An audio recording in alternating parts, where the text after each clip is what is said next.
In this video, we'll be comparing 4 movie and TV adaptations starring Anne Boleyn. Please note this will not include anything from before the 1960s and no docudramas. If you want to see other movies and shows that show Anne Boleyn as a supporting role, please watch my video, Henry VIII in Movies and TV Shows, Which Should I Watch? Starting with the basics in order of release. Anne of a Thousand Days was a movie that came out in 1969, was 145 minutes long, rated PG. The Other Boleyn Girl was a movie that came out in 2003, was 90 minutes long, rated TV-14, but I think it's closer to R. The Other Boleyn Girl 2008 was a movie that was 115 minutes long, rated PG-13. Again, I would say this one was closer to R. Anne Boleyn was a TV series that came out in 2021, 3 episodes, each a little less than an hour long, definitely rated R. Starting with Anne of a Thousand Days, the movie begins with Henry trying to decide if he should sign Anne's execution warrant. Then backflash to when they met, commence story. It ends as all of them do with her execution. Script. This might be the kindest interpretation of Anne. Instead of a power-hungry she-wolf, she starts out as actively wanting nothing to do with Henry, then slowly but surely getting sucked into all of it until she does start to take advantage of it and the power goes to her head. I would say the majority of the movie is spent watching Henry trying to woo a reluctant Anne. Some time is spent on the downfall of Cardinal Wolsey and Thomas More, but the focus is really on Anne's transformation from lady to queen and how she influences the king to do things he might not have otherwise done. Acting. The film stars Richard Burton as King Henry VIII and Genevieve Bujold as Anne Boleyn. Sorry if I said that wrong. I thought Genevieve really shined in this role. She's one of my top 3 actresses for Anne. She definitely pulls off the spunky, indignant type with an air of regalness.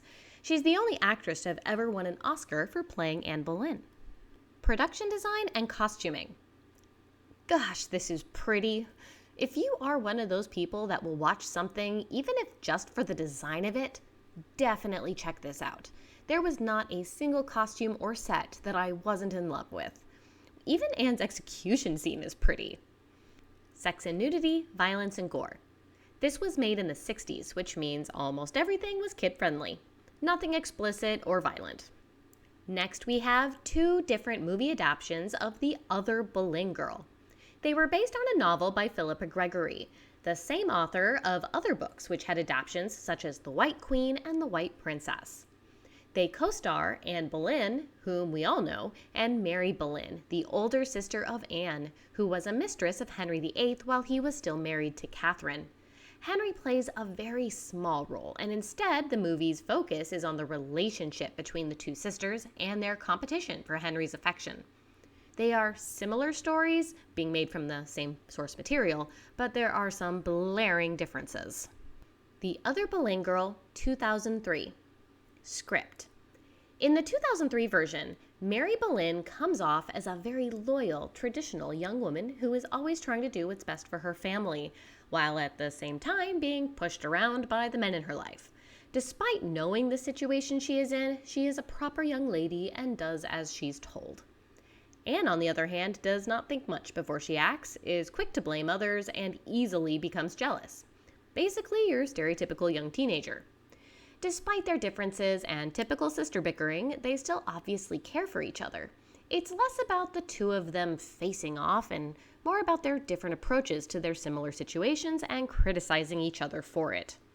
There are quite a few scenes of Mary or Anne talking to us, the audience, as if reading from their diaries about how upset they are with each other. Acting. This is probably my favorite portrayal of Mary Boleyn, played by Natasha McElhone. I'm not sure how to say that.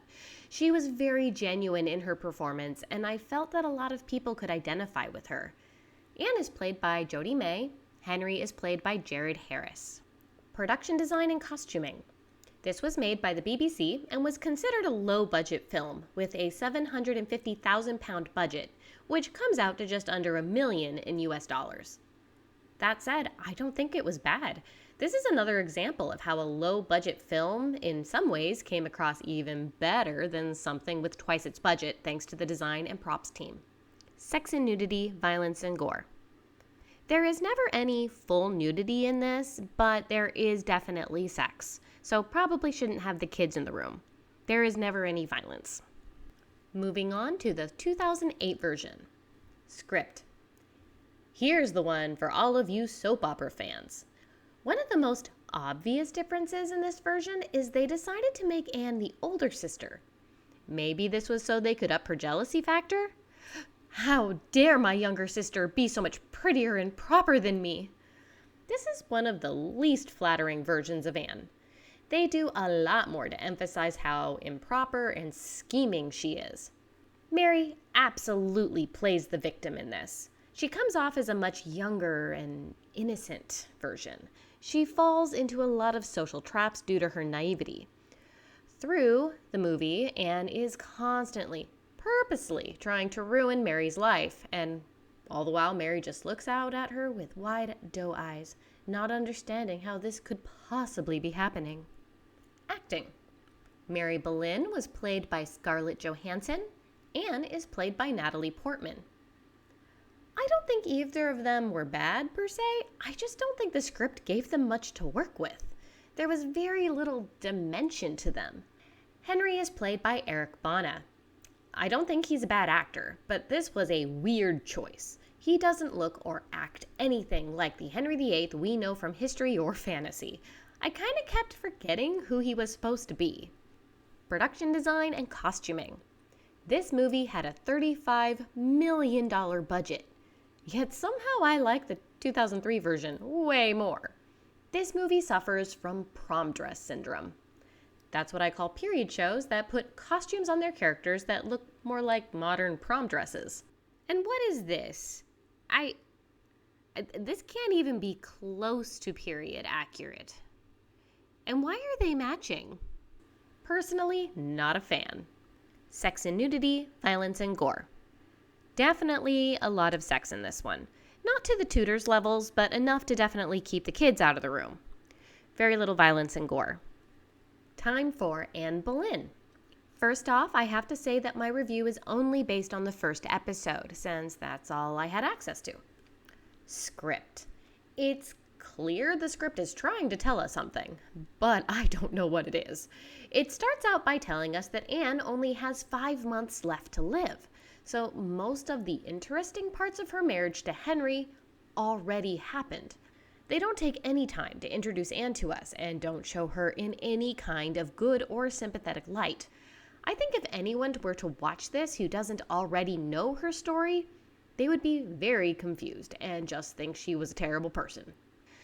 There were tons of what I think were supposed to be metaphors, including killing a horse, a clock, a white peacock. But that could also just be me trying to make sense of the point of this. Acting. Anne Boleyn is played by Jodie Turner-Smith. Henry is played by Mark Stanley. I mean, the acting wasn't bad, but these poor actors had nothing to work with.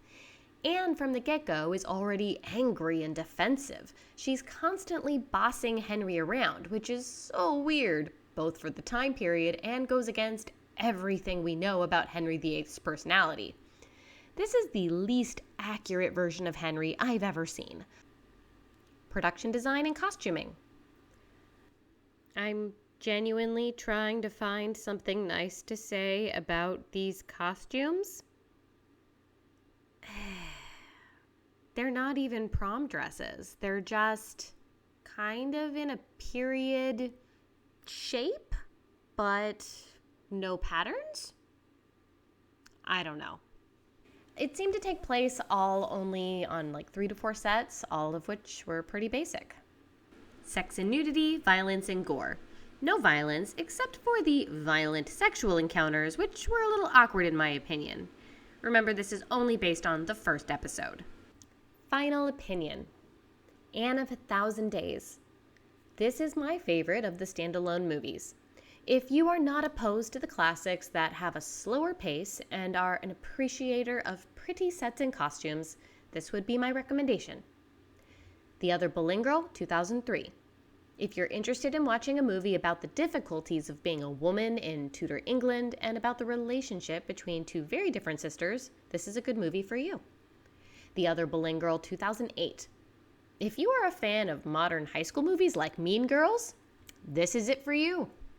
Anne Boleyn. If you want to watch something completely different that's full of strange metaphors, this is it. Please let me know in the comments if the other 2 episodes are better than the first. I hope this helped you out at all, or at least amused you. Happy watching.